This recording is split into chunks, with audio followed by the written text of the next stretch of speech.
श्रीपद रत्नाकर जी का पाठ, पद संख्या 1069। 1069।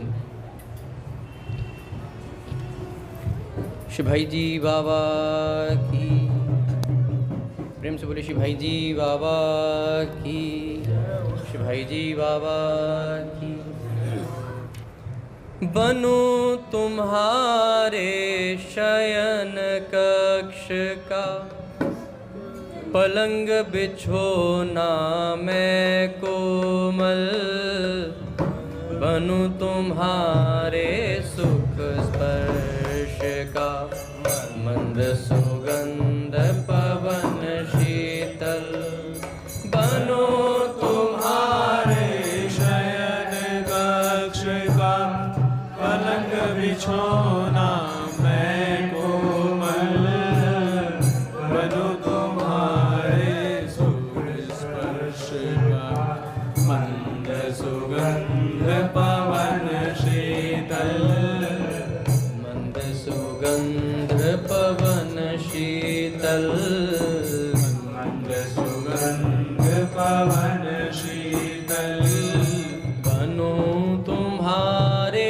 स्नान जलाशय का मैं शीतल जल निर्मल, बनूं तुम्हारे धारण करने का मैं पीत वस्त्र उज्ज्वल, बनूं तुम्हारे स्नान जलाशय का मैं शीतल जल निर्मल, बनूं तुम्हारे धारण करने का मैं वीर वस्त्र उज्ज्वल, बनूं तुम्हारी माला का मैं सुंदर सुरभित सुमन परम, बनूं तुम्हारा कंठहार मैं रहूं झूलता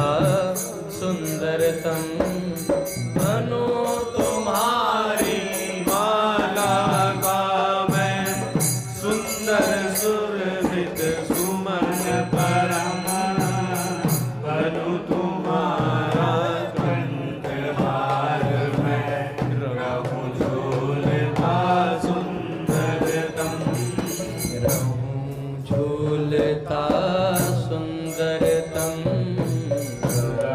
झूलता सुंदरतम, बनूं तुम्हारे भोजन का मैं रुचिकर मधुर स्वाद रसमय, बनूं तुम्हारी लीला का मैं नित्य उपकरण लीला में, बनूं तुम्हारे भोजन का मैं रुचिकर मधुर स्वाद रस में, बनूं तुम्हारी लीला का मैं नित्य उपकरण लीला में, नित्य उपकरण लीला में, नित्य उपकरण लीला में, चाह तुम्हारी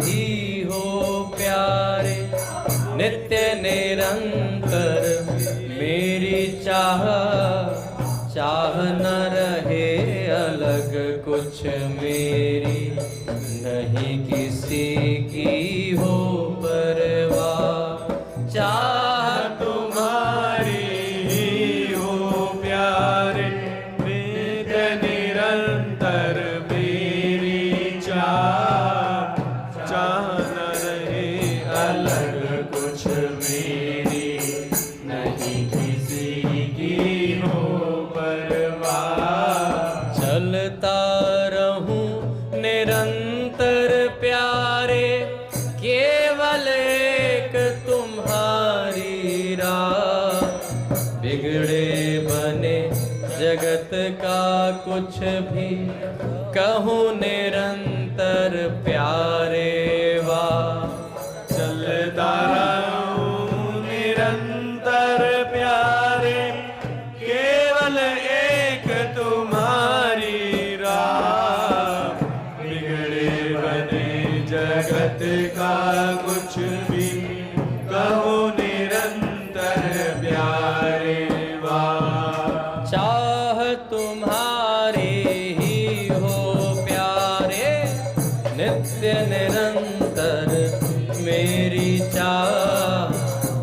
न रहे अलग कुछ मेरी, नहीं किसी की हो परवाह।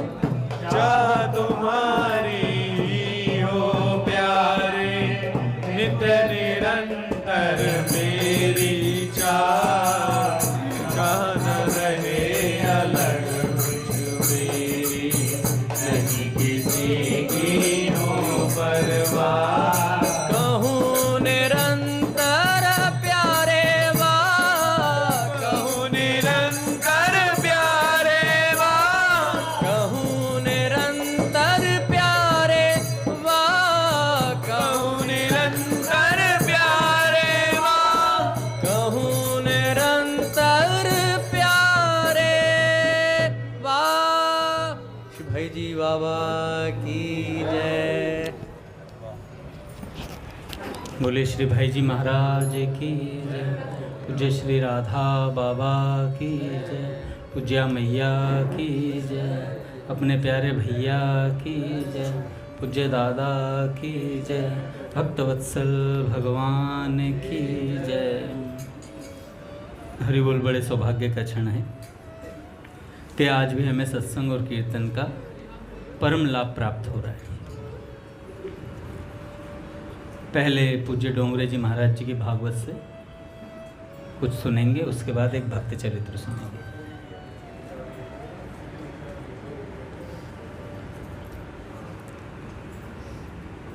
बड़े भाग मानुष तन पावा, सुर दुर्लभ सदग्रंथ न गावा। ये बात, ये चौपाई हमें नित्य याद है, पर हम इसका स्मरण करें तो बड़ा प्रभाव पड़ता है जीवन में। जब हमें किसी बात की ये पता चलता है कि जब हम ये मनुष्य शरीर, कोई वस्तु बड़ी मुश्किल से मिली है, जैसे 500 का नोट है, कोई मेहनत से कमाता है तो बड़ा सोच विचार के खर्च करता है कि कहाँ 10 रुपये दूँ, कहाँ 20 रुपये दूँ। और जिस पे अंधा आ रहा होता है वो क्या सोचेगा? वो तो ये कहेगा यहाँ भी लुटा दे, यहाँ भी कर दे, वो भी कर दे सब।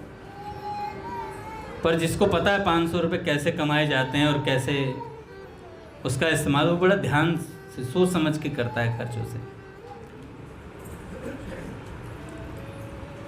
तो इसलिए जो ये मनुष्य जन्म मिला है, ये बड़े मुश्किल से मिला है, ये बात हमें समझ में आ जाए, इसलिए रोज़ विचार करना चाहिए इस बात पर।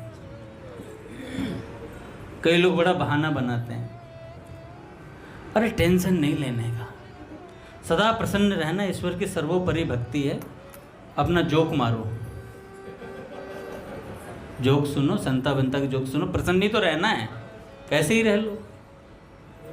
तो वो थोड़ा गलत है। प्रसन्न रहना है ये सोचकर कि भगवान पर हमारे ऊपर नित्य कृपा है, हमें मनुष्य जन्म मिल गया है, ये सोचकर के प्रसन्न रहना है कि हमें भगवान मिलेंगे, इसी जन्म में मिलेंगे, ये सोचकर प्रसन्न रहना है।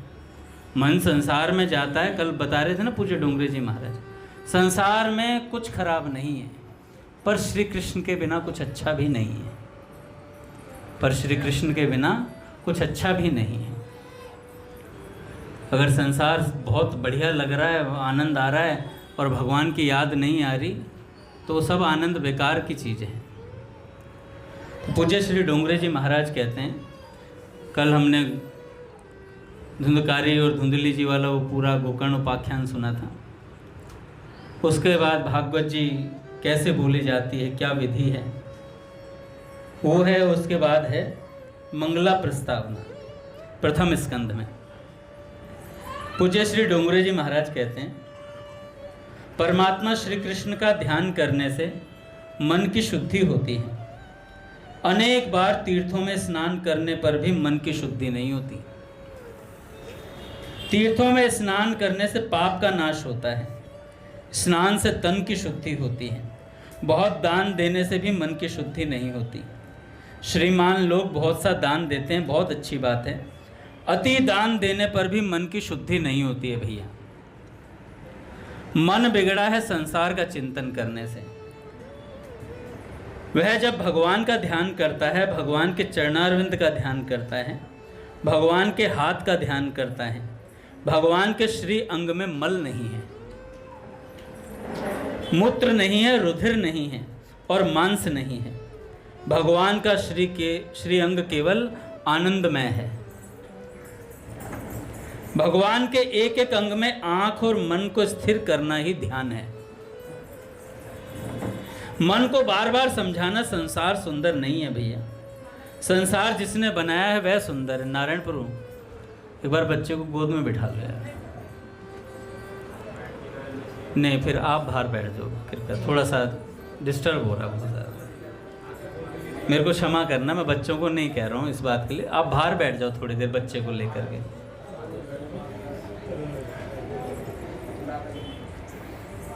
कृपया ध्यान दें, क्योंकि मैं किसी को राजी प्रसन्न करने के लिए यहाँ कथा नहीं कह रहा हूँ, मैं अपने आत्मरंजन के लिए कथा कह रहा हूँ भाई। बहुत डिस्टर्ब होता है। भगवान का श्री अंग केवल आनंदमय है। भगवान के एक एक अंग में आंख और मन को स्थिर करना ही ध्यान है। मन को बार बार समझाना संसार सुंदर नहीं है। संसार जिसने बनाया है वह सुंदर है। मेरे भगवान अति सुंदर हैं। भगवान का ध्यान सर्वकाल हो सकता है। रात्रि में 12 बजे कोई भगवान की पूजा करे तो वह उचित नहीं है। रात्रि के 12 बजे पूजा नहीं होती है। रात्रि में 12 बजे ध्यान हो सकता है, पर ध्यान का फल तत्काल मिलता है। ध्यान करने से जीव में ईश्वर के सद्गुण आते हैं। भगवान निर्दोष हैं। भगवान सर्व सद्गुण संपन्न है। जो भगवान का ध्यान स्मरण करता है उस जीव में भगवान की शक्ति आती है। आजकल बहुत से लोग दवा खाकर शक्ति को बढ़ाने का प्रयत्न करते हैं। दवा रोग का विनाश करने के लिए खानी चाहिए। दवा से रोग का विनाश होगा। शक्ति तो केवल भगवान दे सकते हैं भाई। हैं, बॉडी प्लस कैप्सूल खा लेते हैं और उससे प्रोटीन, प्री वर्कआउट, जैसे गेनर वेनर, जो आप लोगों को तो ज़्यादा पता है। दवा खाने से शक्ति बढ़ती नहीं है। दवा खाने से कदाचित शक्ति बढ़ भी जाए तो वह शक्ति टिकती नहीं है। किसी भी निमित्त से वह शक्ति बाहर निकलेगी। शक्ति बढ़ने पर काम मारने के लिए आता है। शक्ति बढ़ने पर क्रोध बहुत आता है। देखा होगा जिम में 2-4 दिन डंबल मार करके बगल से कोई निकले तो मन करता है कोनी मार दूं कोनी मार दूं, इसे पता चले मैं जिम कर रहा हूँ। फिर मैं बताता हूँ ऐसे मेरे आजकल बाइसेप्स कितने हो गए हैं। तो भैया दवा खाने से जो शक्ति बढ़ेगी वह शक्ति टिकेगी नहीं। शक्ति भगवान का ध्यान करने से बढ़ती है। भगवान का नाम जप करने से शक्ति बढ़ती है। संसार का ध्यान छोड़ दो। जितने पाप होते हैं वे सभी पाप संसार का ध्यान करने से होते हैं। संत संसार में रहते हैं, संसार का कभी ध्यान नहीं करते। संत सावधान रहते हैं, संसार कभी मेरे मन में ना आए। आप जिसका ध्यान करते हैं वह मन में आ जाता है। संसार का ध्यान करने से ही पाप होता है। संत सर्वकाल भगवान का ध्यान करते रहते हैं निरंतर। कदाचित आप भगवान का ध्यान भले न करो, किसी मानव शरीर का ध्यान कभी नहीं करना। जिस शरीर में मल मूत्र है उसका ध्यान करने से मन बहुत बिगड़ जाता है। मल मूत्र से भरे हुए शरीर को सुंदर समझना बड़ा अज्ञान है। जो शरीर मल मूत्र के आधार से बना है वह शरीर सुंदर नहीं है। मेरे भगवान अति सुंदर हैं। कदाचित भगवान का ध्यान न हो तो हरज नहीं है, पर सावधान रहना चाहिए संसार का ध्यान न हो। मेरा मन किसी स्त्री का, किसी पुरुष का ध्यान न करे। मानव शरीर का जो ध्यान करता है, मानव शरीर को जो बहुत सुंदर समझता है, उसका सज्जनों मन बिगड़ जाता है। जब थोड़ी भी फुर्सत मिले ना आपको, तब ध्यान किया करो, भगवान के बारे में सोचा करो। पाप और पुण्य तत्काल फल नहीं देते, कालांतर में फल देते हैं। आज कोई झूठ बोलता है तो आज दुखी नहीं होगा। झूठ बोलना पाप है। आज झूठ बोलने वाला कदाचित सोचता हो कि झूठ बोलने से उसको पैसा मिल जाएगा, वह सुखी हो जाएगा। भैया पाप का फल तत्काल नहीं मिलता कभी। पुण्य का फल भी तत्काल नहीं मिलता। पाप और पुण्य कालांतर में फल देते हैं। कोई आज प्रेम से भगवान की पूजा करे तो उस पूजा का प्रतिफल उसको आज नहीं मिलेगा, कालांतर में मिलेगा। संभव है आज भगवान की पूजा करने के बाद आपको बुखार आ जाए, दुखी हो जाओ आप। पुण्य का फल तत्काल नहीं मिलता, पाप का भी तत्काल नहीं मिलता। जो प्रेम से भगवान का ध्यान करता है, भगवान का स्मरण करता है, उसका फल तत्काल मिलता है। कितनी विलक्षण बात है। भगवान का ध्यान, भगवान का चिंतन करने का फल तत्काल मिलता है। ध्यान करने से, उसका स्मरण करने से मन की शुद्धि तत्काल होती है। मंगलाचरण में मंगल में परमात्मा का ध्यान करने के लिए आज्ञा दी है भागवत जी में। भागवत में 3 बार मंगलाचरण आता है। कथा के आरंभ में महर्षि व्यास का मंगलाचरण है, फिर मध्य में सुखदेव जी महाराज का मंगलाचरण है, और भागवत की जहाँ समाप्ति है वहाँ सूत जी का मंगलाचरण है। यह संसार कल्चर मोती की माला है।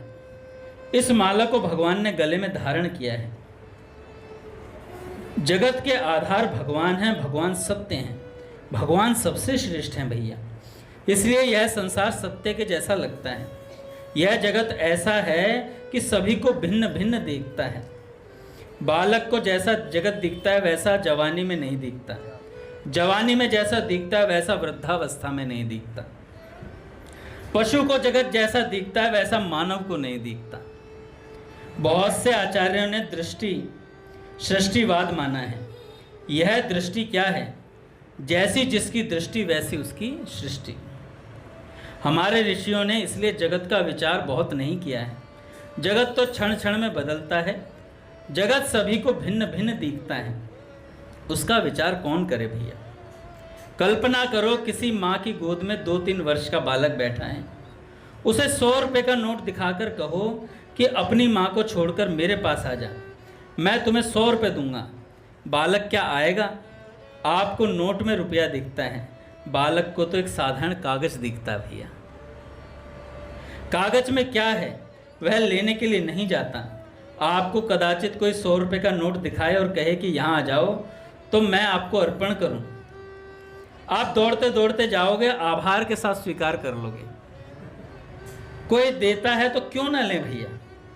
बालक को 100 रुपये का नोट जैसा दिखता है वैसा आपको कहाँ दिखता है। बालक को कागज दिखता है, आपको 100 रुपये दिखेंगे। बालक का जगत और जवान का जगत भिन्न भिन्न होता है। दृष्टि और सृष्टि में बहुत भेद नहीं है। जैसी जिसकी दृष्टि वैसी उसकी सृष्टि। बहुत से संतों ने जगत को सरासर विलक्षण अनिर्वचनीय माना है। जगत का वर्णन क्या करें। देखो भैया, विनाश भी भगवान की लीला है। जीव को उत्पत्ति और स्थिति अच्छी लगती है। विनाश में जीव की शांति भंग होती है, उपसंहार में बहुत शांति है। विनाश भी भगवान की लीला है।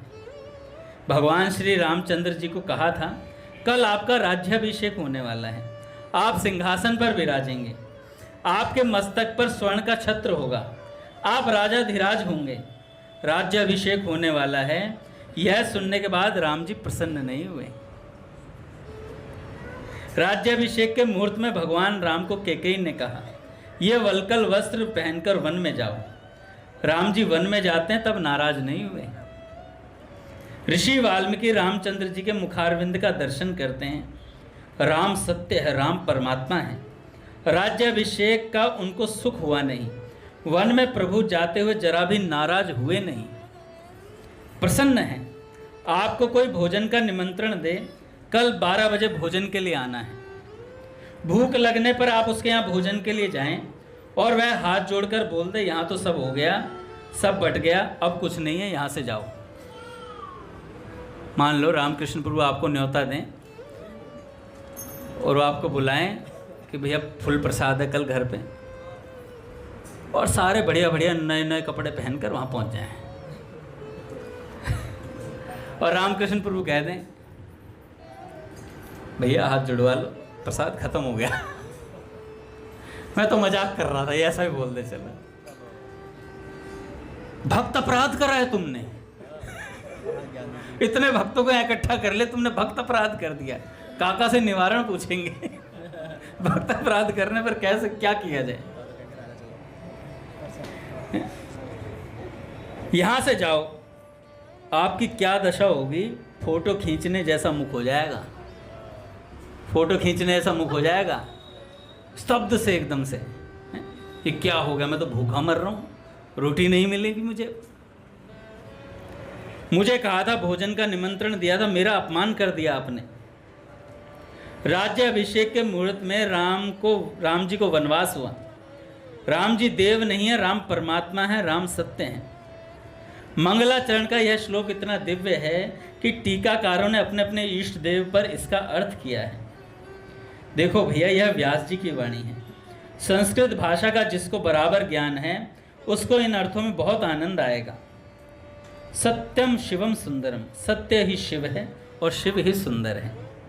समुद्र का मंथन हुआ, मंथन में अमृत निकलता है। अमृत को देवता पी गए, अमृत का पान किया, तब किसी ने भगवान शंकर का स्मरण नहीं किया, सब देवता अमृत पी गए। फिर समुद्र से विष निकलता है, विष सभी को जलाने लगा। विष की गंध सहन नहीं होती, सब घबरा गए। भगवान शंकर की प्रार्थना की गई, श्री राम श्री राम श्री राम श्री राम। राम नाम का जप करते हुए शंकर भगवान प्रेम से विष का पान कर गए। अमृत का जो पान करता है वह देव माना जाता है। जो मन को शांत रखता है और विष का पान रखता है वह देव नहीं, सभी देवों का देव महादेव है। जगत को सुखी करने के लिए भगवान शंकर ने विष का पान किया है, इसलिए शंकर भगवान महादेव माने जाते हैं। जगत के साथ भगवान का अनव्यय व्यतिरेक जैसा संबंध है। जगत का कोई भी पदार्थ भगवान को छोड़कर नहीं रह सकता। प्रत्येक में भगवान मिले हुए हैं। घड़े को छोड़कर मिट्टी अलग रह सकती है, मिट्टी से बना हुआ घड़ा मिट्टी को छोड़कर कभी नहीं रह सकता। जगत का कोई भी पदार्थ भगवान को छोड़कर नहीं रह सकता। भगवान का जगत के साथ अनव्यय व्यतिरेक जैसा संबंध है। सृष्टि के आरंभ में भगवान ने ब्रह्मा जी को तत्व ज्ञान का उपदेश किया। भगवान ने ब्रह्मा जी को ज्ञान दिया, उसके लिए क्या 2-4 दिन कथा सुनाई ना, केवल कृपा दृष्टि से सारा ज्ञान दे दिया ब्रह्मा जी को भगवान ने। जहाँ बड़े बड़े बुद्धिमान लोग भूल करते हैं, ऐसा अलौकिक दिव्य तत्व ज्ञान भगवान ने केवल कृपा दृष्टि से दे दिया। भगवत कृपा से जिसको ज्ञान मिलता है वह ज्ञान कायम रहता है, टिकता है। पुस्तक पढ़ने से जो ज्ञान उत्पन्न होता है वह टिकता नहीं, वह भूल जाता है भैया। भगवान ब्रह्मा जी को कृपा दृष्टि से ज्ञान देते हैं। ब्रह्मा जी को भी जिन्होंने ज्ञान दिया, ऐसे आदि नारायण परमात्मा का हम ध्यान करते हैं भाई, हम लोग ध्यान करते हैं। महर्षि व्यास की आज्ञा है कि भागवत की कथा करने वाला वक्ता, सुनने वाला श्रोता कभी संसार का ध्यान न करे, मानव शरीर का ध्यान न करे, भगवान का ध्यान करें हमेशा। हम सभी लोग व्यास नारायण के शिष्य हैं। जगत गुरु व्यास नारायण हैं। सभी संतों ने व्यास नारायण को सद्गुरु माना है। संतों ने ऐसा कहा है कि हम सभी व्यास नारायण का झूठा खाने वाले हैं। गुरु पूर्णिमा के दिन प्रथम व्यास जी की पूजा होती है, फिर गुरुदेव की पूजा होती है। व्यास नारायण जगत गुरु हैं। व्यास नारायण की आज्ञा है कि संसार में रहना पर कभी संसार का ध्यान नहीं करना। भगवान का ध्यान कदाचित भले न हो, पर मानव शरीर का ध्यान मत करो, संसार का चिंतन मत करो। जितना पाप होता है वह सब संसार का ध्यान करने से होता है। संसार का ध्यान जो छोड़ता है उसका पाप छूटता है। ध्यान मंगलमय परमात्मा के स्वरूप का करो। आगे कहते हैं, भोग भक्ति का फल नहीं है। भक्ति का फल संसार का सुख नहीं है। भक्ति का फल है भगवान। भगवान की भक्ति भगवान के लिए करो भैया। मंदिर में जाकर भगवान के पास लोग मांगते हैं। भगवान के पास बहुत मांगना अच्छा नहीं होता। भगवान बड़े उदार हैं। पट खोलेंगे बात। श्री राम जय राम जय जय राम।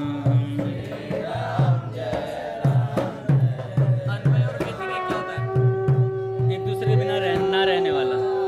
जय श्री राधे जय जय श्याम।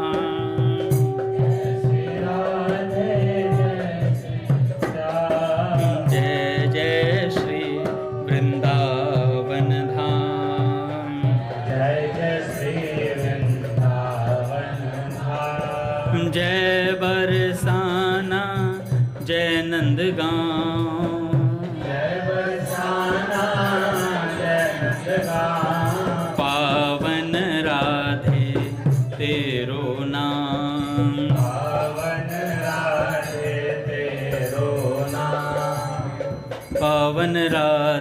तेरो नाम, पावन राज में तेरो नाम। जय जय श्री वृंदावन धाम, जय जय श्री वृंदावन धाम। बोले राधा माधव सरकार की जय।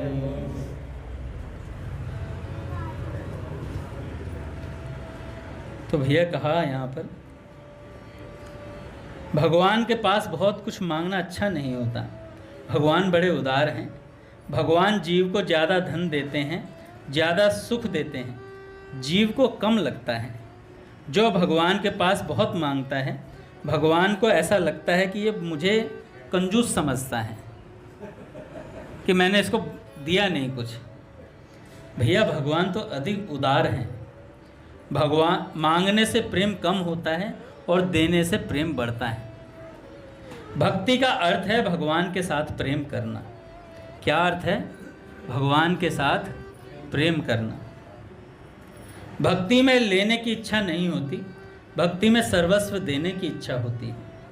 जो मंदिर में भगवान को कुछ देने के लिए जाता है, भगवान उसको प्रेम से देखते हैं।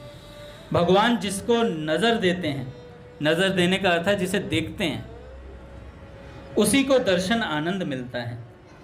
राम दे नज़र तुमको तो सभी सूरत राम की है। भगवान उसको नज़र देते हैं जो भगवान को कुछ अर्पण करता है। जो भगवान के पास मांगने के लिए जाता है, भगवान उसे नज़र नहीं देते। मंदिर में जाकर भगवान को कहना, आपने तो बहुत दिया, मैं लायक नहीं हूँ तो भी मैं सुखी हूँ। मैंने आज से ऐसा निश्चय किया है नाथ कि आँख मैं भगवान को अर्पण करूँगा, किसी स्त्री को नहीं दूंगा। इस आँख को, आँख किसी पुरुष को नहीं दूंगा। घर छोड़कर मंदिर में जाने का अर्थ यह है कि अपनी आँखों को भगवान के अर्पण करना। कदाचित आपको शंका हो कि महाराज आप ये क्या कहते हैं, जगत को तो आँख देनी ही पड़ती है। संत जगत को देखते हैं, उपेक्षा भाव से देखते हैं। दृष्टि दो प्रकार की होती है, उपेक्षात्मक दृष्टि और अपेक्षात्मक दृष्टि। आप घर से यहाँ आए, तब रास्ते में आपने कचरा पड़ा हुआ देखा। कचरे को लोग उपेक्षा भाव से देखते हैं, किंतु इस समय आपको कचरा याद नहीं आता क्योंकि आपने उसे उपेक्षा भाव से देखा है, जबकि कचरे को आपने देखा है। संत मन को बार बार समझाते हैं, श्री कृष्ण के बिना इस जगत में सब कचरा ही कचरा है। जगत को देखो पर उपेक्षा भाव से। इसका अर्थ यह है कि संसार सुंदर है ऐसा समझकर मत देखो। संत जगत को देखते हैं पर उपेक्षा भाव से देखते हैं। संसारी मानव जगत को अपेक्षात्मक दृष्टि से देखता है। भगवान को आंख देनी है, मैंने अपनी आंखें भगवान को दे दी। जहाँ प्रेम है वहाँ लेने की इच्छा नहीं होती, वहाँ तो सब कुछ देने की इच्छा होती है। भगवान की भक्ति भगवान के लिए करो भैया। भक्ति का फल भोग नहीं है, भक्ति का फल भगवान है। भक्ति का फल भगवान है। अपना सब कुछ श्री कृष्ण के अर्पण कर दो। एक भक्त हुए कुंजदास बाबा जी। श्री कुंजदास बाबा उन 12 महापुरुषों में से हैं जिन्हें बंगाल के प्रसिद्ध महात्मा श्री रामदास बाबा जी महाराज अपना गुरु मानते थे। उन्हें प्रेम संपत्ति जैसे परंपरागत रूप से उत्तराधिकार में प्राप्त थी। वे श्री निवासाचार्य प्रभु के वंशज थे। श्री निवासाचार्य प्रभु गौर प्रेम की मूर्ति थे। उनका वर्ण गौरांग महाप्रभु की तरह तपे सोने का सा था। उन्हीं के तरह वे सर्वांग सुंदर भक्ति भाव संपन्न थे। कहते हैं कि वे उनके द्वितीय कलेवर ही थे। श्री कुंजदास बाबा भी सर्वांग सुंदर गौर वर्ण के और श्री निवासाचार्य प्रभु की तरह प्रारंभ से ही असाधारण भक्ति भाव संपन्न थे। मानभूम के अंतर्गत जबडरा गांव के श्री नदिया चांद गोस्वामी के घर इनका जन्म हुआ था। यज्ञोपवीत विद्या अध्ययन और चैतन्य चरित्रामृत के पाठ के पश्चात गौर प्रेम में उन्मत्त हो अल्प अवस्था में ये घर से निकल पड़े थे। श्री पाठ हीरापुर गांव जाकर श्री निवासाचार्य प्रभु के वंशधर श्री कृष्णचंद्र ठाकुर जी से इन्होंने दीक्षा ली। और पूरी धाम की यात्रा कर गंगा माता मठ के श्री राधा चरण दास बाबा जो विरक्त वेश जिसे उन्होंने विरक्त वेश लिया, फिर चारों धाम की यात्रा के लिए निकल पड़े। यात्रा से लौटकर एक दिन कृष्ण नगर में एक वृक्ष के नीचे बैठे भजन कर रहे थे। भजन करते करते नींद आ गई। तंद्रा की अवस्था में श्री निवासाचार्य प्रभु ने दर्शन देकर कहा, जाओ वृंदावन जाकर भजन करो, जाओ वृंदावन जाकर भजन करो। बस वे वृंदावन के लिए चल पड़े। वहां पहुंचकर यमुना जी का स्नान किया। केसी घाट पर बैठकर चिंता करने लगे, क्या करें, कहाँ जाएं। उसी समय निकट की गुफा से एक महात्मा निकले। उन्हें निकट बुलाकर बोले, चिंता मत करो, उस कुटिया में रह करके भजन करो। देखो भैया, भगवान सबके व्यवस्था रखते हैं। हम लोग सोचते हैं हमारे भजन थोड़ा मोड़ा जो हम भजन कर रहे हैं उसकी चिंता भगवान को नहीं है। भगवान को पता है हम कितना अच्छा भजन कर रहे हैं, कितना कम कर रहे हैं, कितना ज़्यादा कर रहे हैं। तो उसी के हिसाब से हमारे आगे का प्रबंध भगवान करते जा रहे हैं, व्यवस्था बिठा रहे हैं। प्रत्येक साधक की रक्षा भगवान करते हैं। मैं चक्र दादा के चरित्र में पढ़ रहा हूँ तो इतना सुंदर उनका जीवन है भैया। एक से एक प्रसंग उनके जीवन में है, कैसे कैसे कन्हई उनकी रक्षा करते हैं, क्योंकि विश्वास उनका ऐसा दृढ़ था कि हर जगह भगवान ने रक्षा करी है उनकी। जब हिमालय की यात्रा में थे तो कैसे वो एक उससे गिरने के लिए जाते हैं नीचे की तरफ, और वहीं पर जैसे ही खाई में गिरने को होते हैं वहीं पर एक अदृश्य महापुरुष प्रकट होते हैं, बड़ी सी आकृति वहाँ प्रकट होती है। संस्कृत में संभाषण करते हैं। चक्र दादा हिंदी में बोलते हैं पर वो संस्कृत में संभाषण करते हैं। और उसके बाद कई देर तक कई प्रश्नों के उत्तर उन्होंने लिए। आपस में प्रश्न उत्तर चलते हैं, पर उसके बाद वो अदृश्य हो जाते हैं। तो बाद में कहते हैं भगवान के अलावा कौन हो सकता है जो ऐसे रक्षा करने के लिए आए हैं। तो मैं बात इस पर बता रहा था कि हमारी भगवान रक्षा कर रहे हैं भैया, हर जगह से रक्षा कर रहे हैं। कोई ये साधक सोचता है ना मेरा पतन हो गया, तो उस पतन में भी उत्थान है, उस पतन में भी उत्थान है। 1000 बार गिरेगा, 1000 बार उठेगा, क्योंकि भगवान ने कह दिया न मैं भक्ता प्रणश्यति, मेरे भक्त का पतन नहीं होता। बार बार गिर रहा है तो भी भगवान उसे कभी ना कभी तो उठाएंगे भैया। और भक्तों के जाल में फंस गया तो जा नहीं पाएगा कहीं भी, है ना। नारद निकुंज में फंस गया है तो भैया की नज़र से बच नहीं सकता है ना। भैया की नज़र से कहाँ बच करके जाएगा। तो इसलिए अपने पतन की चिंता न करें, मेरा पतन हो रहा है, इस बात की चिंता करें मैं उठ कितनी बार रहा हूँ। बार बार ये विश्वास रखें मेरे गुरु समर्थ हैं। अपने का आशुतोष प्रभु आते हैं वहाँ से बनारस से काका, तो वो मेरे से कह रहे थे भैया मेरे को नारद निकुंज में बहुतों ने अपनी कुंडली दिखाई, काफ़ी लोगों ने कुंडली दिखाई।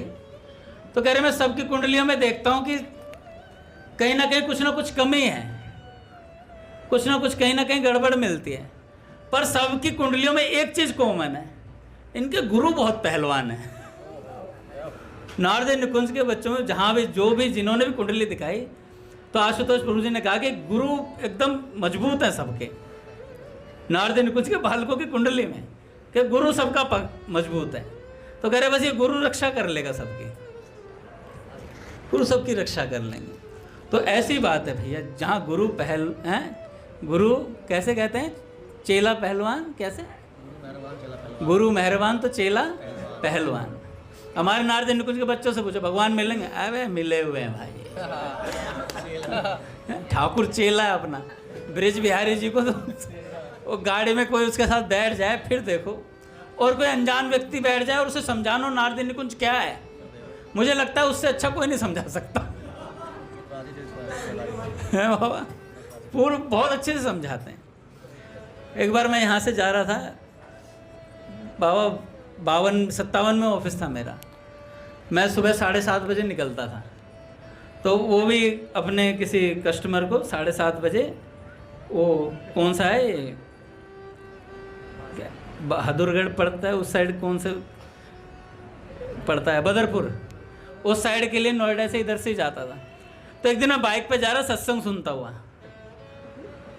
7:30 पौने 8 का टाइम होगा, तो ये हिंडन के किनारे किनारे वो अपनी वैगनार लेकर के चल रहा, और मेरे बगल में लाके कह रहा, गुरुजी श्री हरदास, गुरुजी श्री हरदास। और चलते चलते बगल में जो उनके जो कस्टमर हैं उन्हें कह रहा, ये हमारे गुरुजी हैं। बाइक पे मेरे गुरुजी जा रहे हैं, सत्संग की महिमा सुनाते हैं। मैं कहा भाई तू मेरा भी एक्सीडेंट करवाएगा, आज सत्संग बोल नहीं पाऊंगा मैं। तू हैंडल घुमा दिया ना तूने जरा सा। तो बड़ा विचित्र, बहुत अच्छा व्यक्तित्व भी है। कमियां सब में होती हैं, कमियों की तरफ अपनी दृष्टि नहीं होनी चाहिए, लेकिन खूबी ये है कि वो नारद निकुंज को हर जगह पहुंचा देता है। प्रसाद चाहिए, हम वहाँ जाते थे, कहाँ पे, ब्रिजवासन जाते थे, गाजर का हलवा ढूंढते थे हम लोग। सर्दी का मौसम होता था तो मन करता, क्योंकि थोड़ा थोड़ा मिलता था, थोड़े में अपना पेट भरता नहीं था, तो ब्रिज बिहारी प्रभु को बोलते तो वो इतनी सारी प्लेट पूरी भर लाता था गाजर के हलवे के। तो इस्कॉन वाले उसे इस्कॉन का ही समझते। तो जाके हो जाए, जहाँ एक काका की पहुंच बहुत अच्छी है, काका भी प्रसाद की व्यवस्था बहुत अच्छी करते हैं, कहीं भी प्रोग्राम में जाओ तो भैया भगवान हमारी व्यवस्था में लगे हुए हैं। तो ऐसे कुंजदास बाबा जी को एक सिद्ध संत ने प्रकट होकर के कहा कि जाओ और वृंदावन में उस कुटिया में रहकर भजन करो। केसी घाट पर स्थित जिस कुटिया की ओर उन्होंने संकेत किया, वही अब अपने वर्तमान रूप में गौड़ेश्वर ठौर के नाम से प्रसिद्ध है। उस कुटिया में रहकर वे भजन करने लगे। भजन करते कुछ दिन बीते, एक दिन फिर उन्हें निवासाचार्य जी प्रभु के दर्शन हुए। उन्होंने कहा, तुम संत सेवा भी किया करो, इसी से तुम्हें अभीष्ट की प्राप्ति होगी। तो वे संत सेवा करने लगे। पंडित रामकृष्ण दास बाबा, श्री राधिका नाथ गोस्वामी जी, श्री मनोहर दास बाबा, श्री विष्णुदास बाबा आदि का सभी का संग उन्होंने किया, और संतों के संग के प्रभाव से उनके भजन में आवेश धीरे धीरे बढ़ने लगा। संत सेवा छूट गई। अब उन्हें महाप्रभु के अभिन्न परिकर श्री गदाधर पंडित जी के दर्शन हुए। देखो, एक एक परिकर का दर्शन होता जा रहा है, और इनका लीला चिंतन करने का विलक्षण तरीका था। मैंने पहली बार देखा कि ऐसे लीला चिंतन भी करता है। तब उन्हें महाप्रभु के अभिन्न परिकर गदाधर भट्ट जी का दर्शन हुआ, गदाधर पंडित जी के दर्शन हुए। उन्होंने संत सेवा न छोड़ने का आदेश दिया। उनका आदेश शिरोधार्य कर उन्होंने फिर संत सेवा प्रारंभ की। फलस्वरूप उन्हें श्री कृष्ण प्रेम की प्राप्ति हो गई। अष्ट सात्विक भाव उन्हें अष्ट प्रहरियों की तरह हर समय घेरे रहते, थोड़ा सा भी उद्दीपन होने से प्रकाशित हो जाते। पाठ कीर्तन में उन्हें बार बार आवेश आता, कोई भी पाठ करते ना उसी का आवेश आने लग जाता। अश्रु, कंप और पुलक से सारा शरीर व्याप्त हो जाता। बीच बीच में हुंकार भरते, जिससे दिशाएं गूंज उठती। कभी मूर्छा आ जाती। नगर कीर्तन में उद्दंड नृत्य करते करते मूर्छित हो जाते। लोग उन्हें अपने कंधे पर ले चलते या उन्हें घेर कर नृत्य करने लगते। ऐसी अवस्था में 2-3 प्रहर तक आनंद के सागर में डूबते रहते, बाह्य जगत और अपने शरीर की सुध बिल्कुल भूले रहते। प्राण गोपाल प्रभु और श्री राधिका नाथ दास प्रभु अपने पाठ में उन्हें मुख्य श्रोता के रूप में सामने बैठाते और उनके भाव भूषित देह को देख देख कर स्वयं भाव में डूबकर कथा को एक अनूठे और अधिक प्रभावशाली ढंग से प्रस्तुत करने में समर्थ होते। मतलब ये संत श्री कुंजदास बाबा को देख करके कथा कहने का प्रयास करते, भाव में आने का प्रयास करते। उनकी लीला चिंतन करने की नीति निराली थी। वे पहले महाप्रभु का चिंतन करते हुए बांसुरी बजाते थे, बांसुरी बजाते। उनकी बांसुरी की मधुर धुन सुन चैतन्य महाप्रभु को श्री कृष्ण की वंशी ध्वनि का उद्दीपन होता। मानसिक चिंतन में, मानसिक चिंतन में पहले बांसुरी बजाते, उस बांसुरी से चैतन्य महाप्रभु को श्री कृष्ण का भावोद्दीपन होता। वे अभिसारिणी राधा के भाव से भावित हो भाव देश यमुना पुलिन में श्री कृष्ण से जा मिलते। अब चैतन्य महाप्रभु जी को राधा जी का भाव आता और वे श्री कृष्ण से मिलने के लिए यमुना जी के तट पर जाते। कुंजदास बाबा भी चिंतन में अपने मंजरी स्वरूप से श्री राधा जी का अनुगमन करते, यानी महाप्रभु जी का अनुगमन करते पीछे पीछे। वहां रासलीला और जल केली आदि का दर्शन करते। गुरु रूपा मंजरी के अनुगत्य में आवश्यकता अनुसार जुगल की सेवा करते। कभी कभी यमुना स्नान करते समय उन्हें श्री कृष्ण की गोपिकाओं के साथ जल केली लीला का उद्दीपन हो जाता, तो वे भावाविष्ट अवस्था में घंटों जल में पड़े रहते। ऐसा विलक्षण लीला चिंतन था। एक बार पूज्य भाई जी भी राधा भाव पर बोल रहे थे, तो पूज्य भाई जी ने कहा कि निश्चित ही किसी मंजरी को या किसी सहचरी को या किसी गोपी को अपना गुरु रूपा गुरु मानना चाहिए, फिर उसकी सेवा में रखना चाहिए, लगना चाहिए। उन्होंने झाड़ू की सेवा दी या कोई भी सेवा दी, उस प्रकार से आप सेवा करें। इस भाव पे बोलते बोलते बोलते बोलते किसी ने कहा सेठ जी आ रहे हैं तो तुरंत भाई जी ने कहा श्रीमन नारायण नारायण नारायण श्रीमन नारायण नारायण नारायण। इतनी देर में, थोड़ी देर में किसी ने कहा अरे सेठ जी तो दूसरी तरफ मुड़ गए। हाँ तो हम क्या कह रहे थे गोपी भाव की चर्चा फिर करते हैं, तो भाई जी टाल देते थे इसलिए। एक बार शरणानंद जी महाराज से बोला, शरणानंद जी महाराज बैठे हुए थे, पूज्य भाई जी गीता भवन 1 नंबर के वो जो स्टूल वो है, क्या बोलते हैं उसे, तखत, उस तखत पे प्रवचन कर रहे थे बैठ करके। तो सबने बहुत सारे प्रश्न भेज दिए। प्रश्न बहुत होते हैं साधकों के, भजन कम होता है, प्रश्न ज़्यादा होते हैं। एक प्रश्न का उत्तर दे दिया, उसका पालन पहले करो, उसके बाद कोई प्रश्न उठे तो फिर अगला प्रश्न करो। अब दादा कह रहे थे एक बहन ने तो इतने प्रश्न भेज दिए, कह रहे 57-58 प्रश्न, कह रहे ना मैं पढ़ूंगा कभी, ना कभी उत्तर आएगा उसका। कहा 60-70 प्रश्न एक बार में। भाई कौन पागल व्हाट्सएप ही देखता रहे बंदा, पूरे दिन माला नहीं करे अपनी। 60-70 प्रश्न एक बार में, तो ऐसे प्रश्न ना करें। और रोज ही प्रश्न आते हैं। माताओं को प्रणाम है, पर सबसे ज्यादा अनुभव ही माताओं को होते हैं। उन्हीं के एक तो माता जी कह रही हैं मैं तो जहां देखूं वहीं कृष्ण नजर आता है। बहुत सुंदर बात है, इससे अच्छी तो स्थिति है ही नहीं किसी की। अब प्रश्न किस बात का? अब तो श्री कृष्ण ही नजर आते हैं, प्रश्न किस बात का? अब आप ये पूछना चाहते हैं नकली कृष्ण है या असली कृष्ण है? बस खत्म होगी बात, श्री कृष्ण नजर आ रहा है, उसका प्रश्न ही खत्म हो जाना चाहिए। पर सब थोड़ा ढोंग होता है। जहाँ कुछ सच्चाई होती है वहाँ विश्वास नहीं कर पाते, जहाँ सच्चाई होती है वहाँ विश्वास नहीं कर पाते। तो प्रश्न ज़्यादा भी ना हो, प्रश्न सम्यक होना चाहिए। और अगर गुरुदेव से एक प्रश्न पूछ लिया, पहले उसका पालन करो, गुरुदेव ने क्या बताया है उस पर 2, 4, 6 महीने काम करो। उसके बाद मन में कोई साधना संबंधी प्रश्न आए तो अगला प्रश्न फिर पूछो। शंका का समाधान तो होना निश्चित है भैया, क्योंकि आपने इस मार्ग में कदम रखा है, तो आपकी सारी शंकाओं को दूर करके परम प्रिय श्री कृष्ण मिलेंगे जरूर। तो शरणानंद जी महाराज ने कहा कि भाई जी इन सारे प्रश्नों को मुझे दे दो इकट्ठा करके। तो झोले में सारे प्रश्न ले लिए, कागज पत्री जो थे। कहा कि इनके बुद्धि की पहलवानी मैं दिखाऊंगा। बुद्धि के पहलवान बोला करते थे शरणानंद जी महाराज को। तो ना इनका सबका निवारण मैं कर दूंगा अपनी बुद्धि। आप तो राधा भाव पे बोलो, राधा जी क्या है उस पर बोलो, आप इन सब के प्रश्नों को मैं निपटा दूंगा। तो भैया ऐसा समावेश रहता है। तो कुंजदास बाबा ने गौड़ मंडल में और उत्तर प्रदेश के हाथरस में आदि स्थानों में जा जाकर भक्ति का बहुत प्रचार किया उन्होंने।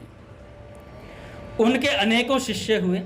शिष्यों के सहयोग से उन्होंने अपनी भजन स्थली को वर्तमान गौड़ेश्वर ठोर का रूप दिया और उसमें प्राण गौर नित्यानंद के श्री विग्रहों की प्रतिष्ठा की। पर्याप्त भू संपत्ति जुटाकर साधु सेवा की स्थायी व्यवस्था की। आज भी वह स्थान ब्रज में साधु वैष्णवों के आतिथ्य और उसकी सेवा के लिए प्रसिद्ध है भैया।